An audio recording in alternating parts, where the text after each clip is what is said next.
Aujourd'hui, ce que l'on peut dire, c'est qu'on a la plateforme en Afrique qui offre la plus belle exposition pour les contenus. Donc c'est une réalité au regard du nombre de téléspectateurs qui sont connectés chez nous, sur le continent. C'est plusieurs dizaines de millions de foyers qui sont connectés tous les jours sur l'une des chaînes de nos bouquets. Plusieurs dizaines de millions de foyers. Un foyer regarde, le décodeur est allumé entre 7 et 9 heures par jour. Donc l'exposition est là et elle est liée au travail qu'ont fait les centaines de collaborateurs qui travaillent avec nous sur une vingtaine de pays. On a 1000 personnes qui travaillent au quotidien ici au Sénégal. Et grâce à la richesse des contenus des chaînes qui sont sur notre bouquet. Donc il y a toute la partie des contenus qui sont sur les chaînes qui appartiennent au groupe Canal+, donc toutes les chaînes Canal+, A+, Sunu Yef, et puis il y a toutes les chaînes de tiers qui ont intégré la plateforme de Canal+. Ce sont nos confrères sénégalais, la RTS, TFM, 2STV, TFM. Ce sont les chaînes de tiers, National Geographic, etc. Donc votre question est excellente. Y répondre, c'est très compliqué. Et dire que c'est gagné, ça serait d'abord beaucoup trop présomptueux. Et en matière de programme, ce qui est vrai aujourd'hui ne l'est pas demain. Donc il faut que nous continuions avec la même rigueur, c'est-à-dire notre envie d'apporter le meilleur des programmes à nos abonnés. Donc ça passe par garder le standard des meilleures chaînes qui existent sur la planète, en fait, où qu'elles soient. Ça, c'est le premier point. Et puis le deuxième point, continuer à faire les efforts que nous faisons dans la production, aller chercher, détecter les talents, qu'il s'agisse d'acteurs, de réalisateurs, de producteurs.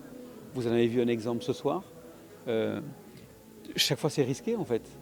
Donc cette bataille des contenus, elle est permanente. Le risque, très fort, en fait, qui est face à nous, il n'y en a qu'un, c'est le piratage. C'est le piratage, c'est le non-respect de la propriété intellectuelle. Ça a été rapidement dit ce soir. Nous, on ne cessera de rappeler que ce qui permet à des artistes de vivre de leur métier, c'est la possibilité de monétiser cette propriété intellectuelle. C'est ce qui nous permet d'investir. Et donc le revenu, soit c'est de l'abonnement, soit c'est de la publicité. Maintenant, si ce produit est piraté, eh bien, vous voyez, vous n'avez aucun revenu et tout peut s'écrouler. C'est la fragilité du modèle. Sur l'échelle de l'Afrique, on l'a même dépassé. On est un peu plus que le chiffre que vous venez de citer. Et on se souhaite de le faire grandir. Ça veut dire que nos abonnés seront fidèles et satisfaits des programmes que nous diffusons au quotidien. C'est un combat pour lequel le travail continue et pour lequel il y a eu des succès très importants. Et les succès, ils sont de trois natures. Hein. Le premier, c'est qu'on a beaucoup travaillé sur l'accessibilité à nos produits, à nos services. Vous l'avez constaté, les journalistes s'accordent pour le dire aujourd'hui, l'accès aux produits Canal+ est très démocratique, très accessible. Donc on avait un premier travail à faire par nous-mêmes, au niveau de nous-mêmes. Le deuxième travail a été fait au niveau de tous les investissements qu'on a fait dans la production. L'opinion aujourd'hui se rend compte et est de plus en plus sensible à ces questions de protection de la propriété intellectuelle. Je veux parler évidemment de tous les artistes, tous les réalisateurs, les producteurs qui sont emballés, mais aussi les autorités de tutelle qui défendent ces départements. On avait aujourd'hui un représentant du ministère de la Culture et de la Communication. Je puis vous dire qu'il y a quelques années, ces sujets-là n'interpellaient pas le plus grand nombre, y compris des professionnels, parce qu'on ne percevait pas le mal qui était causé par le piratage des programmes.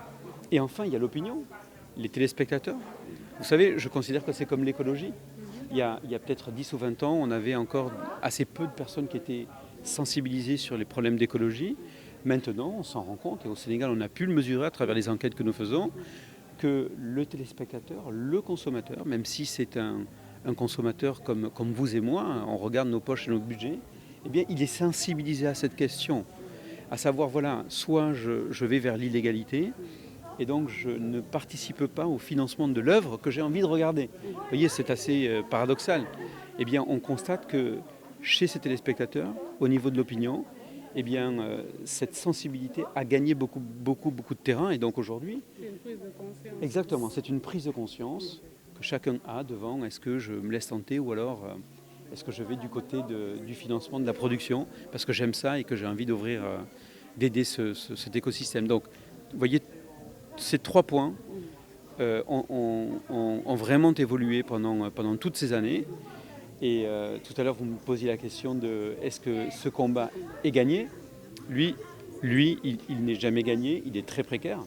Protéger la propriété intellectuelle, c'est immatériel. Défendre un bien matériel, dire que c'est pas bien de le voler, c'est beaucoup plus simple parce que c'est tangible. Quand c'est de l'immatériel, ça reste un combat qu'il faut mener pour sans cesse convaincre et sensibiliser.